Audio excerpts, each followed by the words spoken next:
গোপালগঞ্জ জেলার 5টি উপজেলায় 3টি সংসদীয় আসনে 8 প্লাটুন বিজিবি মোতায়েন করা হয়েছে, 3টি বেস ক্যাম্প স্থাপন করা হয়েছে।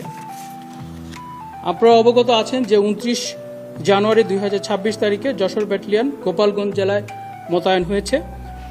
মোতায়েনকৃত বিজিবি সদস্যগণ গোপালগঞ্জ জেলার সকল উপজেলায় ডোমিনেশন টহল, অস্থায়ী চেকপোস্টে নিয়মিত তল্লাশির মাধ্যমে জনগণের আস্থা বৃদ্ধিতে গুরুত্বপূর্ণ ভূমিকা পালন করছে।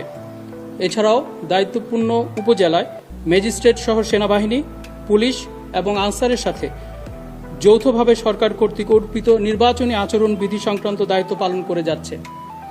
এর পাশাপাশি দায়িত্বপূর্ণ এলাকায় নিরাপত্তা ও সুষ্ঠু ভোটের পরিবেশ সৃষ্টির জন্য সেনাবাহিনী এবং পুলিশের সমন্বয়ে যৌথ রোবাস্ট টহল পরিচালনা করছে। উল্লেখ্য, যে কোনো পরিস্থিতিতে পর্যবেক্ষণ এবং সংরক্ষণের জন্য ড্রোন এবং বডিয়ন ক্যামেরা ব্যবহার করা হচ্ছে। উল্লেখ্য যে দেশের 4427 কিলোমিটার সীমান্ত সম্পূর্ণ সুরক্ষা রেখে বিজিবি কর্তৃক 37,000-এরও অধিক বিজিবি সদস্য নির্বাচনকালীন দায়িত্ব পালন করছে।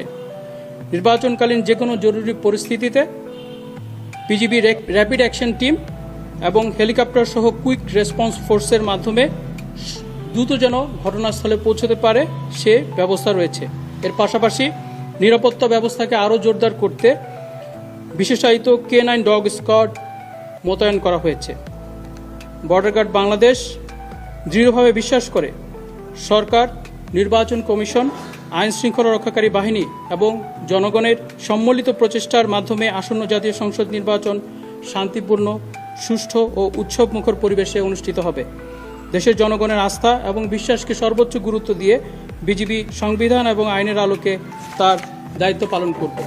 আমরা শব্দ নয় সত্য বলি, আমরা গুজব নয় খবর দেই, সদা জাগ্রত আমাদের চোখ, খবর আগে, সত্য সবার আগে। বাহাদুর লাইভ নিউজ একটি নিরপেক্ষ, নির্দলীয়, আন্তর্জাতিক সোশ্যাল মিডিয়া। সত্য জানুন, সচেতন থাকুন। আল্লাহ হাফেজ।